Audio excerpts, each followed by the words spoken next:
ಈ ವೈಟ್ನರ್ ಗುಟ್ಟು ರಟ್ಟಾಗ್ಬಿಟ್ಟಿದೆ. ಈ ಚೀಫ್ ಮಿನಿಸ್ಟರ್ ಕಡೆ ಜೊತೆಯಲ್ಲಿರೋರೋ ಅಥವಾ ಚೀಫ್ ಮಿನಿಸ್ಟರ್ ಏನೋ ಅಥವಾ ಚೀಫ್ ಮಿನಿಸ್ಟರ್ ಹಿಂದೆ ಮುಂದೆ ಓಡಾಡ್ಕೊಂಡಿರೋರ್ಗು ನಿಮ್ಗೇನು ಬೇರೆ ಕೆಲಸವಿಲ್ವಾ? ಅದು ಕ್ಲಾರಿಫಿಕೇಶನ್ ಬಾಯಿ ಮುಚ್ಕೊಂಡಿರೋಕ್ಕೆ ಬರಲ್ಲ ಅನ್ನೋದು ಗೊತ್ತೇ ಇಲ್ಲ ಅನ್ಸುತ್ತೆ. ಅವಾಗ ಕೆರ್ಕೋಬೇಕು, ಮುಲಾಮ್ ಹಾಕ್ಕೋಬೇಕು. ಯಾವನ್ರಿ ನಿಮಗೆಲ್ಲ ಆ ವೈಟ್ನರ್ಲಿ ಏನಿದೆ ಏನಿಲ್ಲ ಅಂತ ಹೇಳಕ್ಕೆ ನೀವು ಯಾರು? ಎಲ್ಲಿಂದ ಬರುತ್ತೆ ಒರಿಜಿನಲ್ಲು? ಅದು ಒರಿಜಿನಲ್ ಕಾಣಲ್ಲ ಬೇರೆದ್ರಲ್ಲಿ. ಏನಾದ್ರು ಇದ್ಕೊಳ್ಳಪ್ಪ. ಯಾಕೆ ಪ್ರೂವ್ ಮಾಡಿ? ನಾನು ಅವತ್ತೇ ಹೇಳಿದೆ, ಅರಮನೆ ಪಕ್ಕದಲ್ಲಿ ಕೊಡು ಜಾಗ ಅಂತಾನೆ ಇದೆ ಅಂತಾನೆ ಇಟ್ಕೊಳ್ಳೋಣ ಅಂದೆ.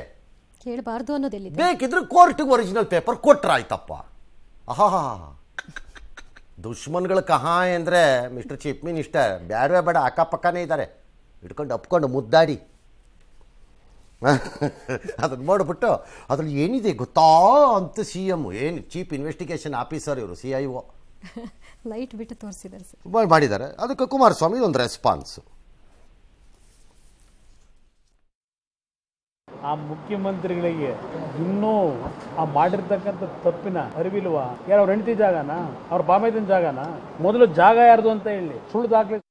ಅದು ಯಾರ್ದಾರು ಆಗಲಿ ಜಾಗ, that has to be proved. No documents wise ಯಾರ ಜಾಗ, ಯಾರದ್ದು ಮಾಲೀಕತ್ವ, ಯಾರದ್ದು, ಕಳೆದುಕೊಂಡಿರುವವರು ಯಾರು, ಕಳೆದುಕೊಂಡಿರುವವರು ಪರಿಹಾರಕ್ಕೆ ಯೋಗ್ಯರೋ ಅಲ್ಲವೋ, ಒಂದು ವೇಳೆ ಯೋಗ್ಯರೆಂದರೆ ಎಷ್ಟು, ಸೈಟೋ ದುಡ್ಡೋ, ದುಡ್ಡಾದರೆ ಎಷ್ಟು, ಸೈಟ್ ಆದರೆ ಎಷ್ಟು, ಇಲ್ಲ ಅಂದರೆ 0 ಸುತ್ತಿ ಮನೆಗೆ ಕಳಿಸಿ ಅಷ್ಟೇ.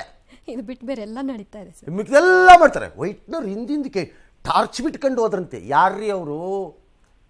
ಸ್ಕಾಟ್ಲ್ಯಾಂಡ್ 2 ಪೊಲೀಸ್ ಚೀಫು ಕರ್ಕೊಂಬನ್ರಿ ಇಲ್ಲಿ ಅವನನ್ನು, ಅದನ್ನು ಬಿಟ್ಟು ಮಾಡಿದವ್ರನ್ನ.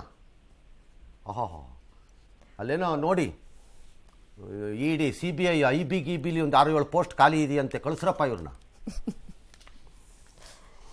ಮತ್ತು ನಾಳೆ ಏನೋ ಅಹಿಂದ ಸಂಘಟನೆಗಳು ರಾಜಭವನ ಚಲೋ ಅಂತೆ, CM ಸಪೋರ್ಟ್ ಆಗಿ ಅಲ್ವಾ? ಎಸ್. ಸಿದ್ದರಾಮಯ್ಯ ಸರ್ಕಾರ ಕೆಡವಲು ಬಿಜೆಪಿ ಆಪರೇಷನ್ ಕಮಲಕ್ಕೆ ಮುಂದಾಗಿದೆ. ಇದಕ್ಕಾಗಿ 100 ಕೋಟಿ ಆಫರ್ ಮಾಡ್ತಾ ಇದ್ದಾರೆ ಅಂತ ರವಿ ಗಣಿಗ ಆರೋಪ ಮಾಡಿದ್ರು. ಇದನ್ನ ಬಿಜೆಪಿ ಸಾರಾಸಗಟಾಗಿ ತಳ್ಳಿ ಹಾಕಿದೆ. 100 ಕೋಟಿಗೆ ಸಂಖ್ಯೆ ಎಷ್ಟು ಗೊತ್ತಿದ್ಯಾ ಅಂತ ಕುಮಾರಸ್ವಾಮಿ ಅವರು ಲೇಬಲ್ ಮಾಡಿದ್ದಾರೆ. ಅದೇ ಮತ್ತೆ ಹುಡುಕಾಟನ ಮತ್ತೆ ಅವ್ರ ಮೇಲೆ ಹೇಳಿದ್ದಾರೆ, ಇಲ್ಲಪ್ಪ ನನ್ನ ಹತ್ರ ಎಲ್ಲ ದಾಖಲೆ ಇದೆ ಅಂತ. ಯಾರು?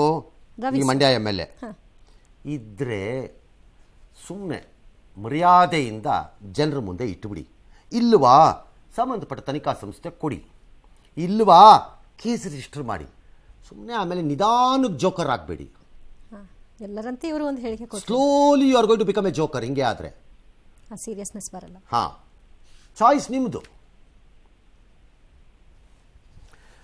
ಜಮ್ಮು ಕಾಶ್ಮೀರದ ಚುನಾವಣೆಗೆ ನಾಳೆ ಲಾಸ್ಟ್ ಡೇ ಅಂತೆ. ಇನ್ನು BJPಲೂ ಗೊಂದಲ, ಕಾಂಗ್ರೆಸ್ಸಲ್ಲೂ ಗೊಂದಲ, ಎಲ್ಲರಲ್ಲೂ ಗೊಂದಲ.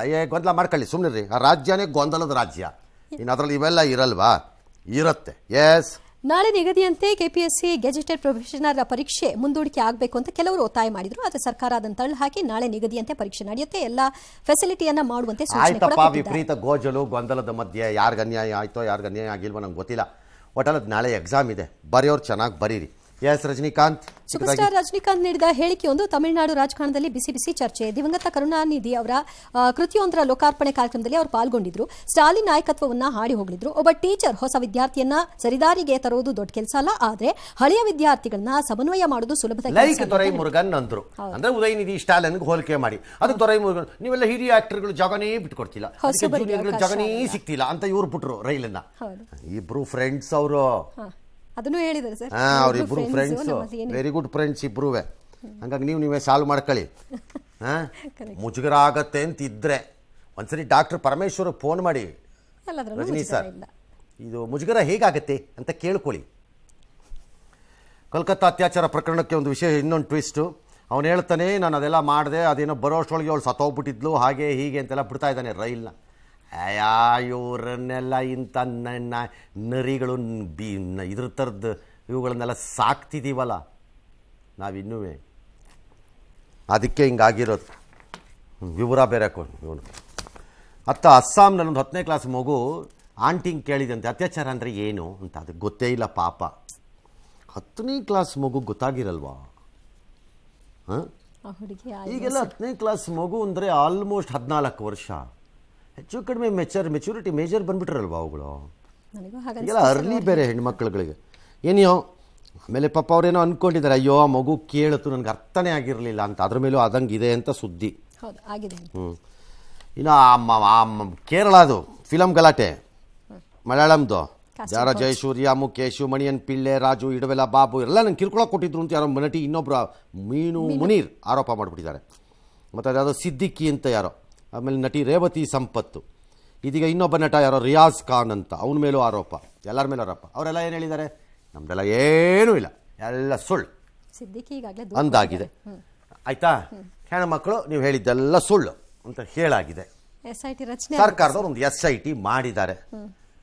ಅಲ್ಲಾದರೂ ಮುಜುಗರ ಇದೆಯಾ? ಇಲ್ಲ, ಅಲ್ಲೂ ಮುಜುಗರ ಆಗಲ್ಲ ಯಾವುದಕ್ಕೂ. ಭಾರತದಲ್ಲಿ ಪ್ರಜಾಪ್ರಭುತ್ವದಲ್ಲಿ ಮುಜುಗರ ಇರಬೇಕಾಗಿಲ್ಲ.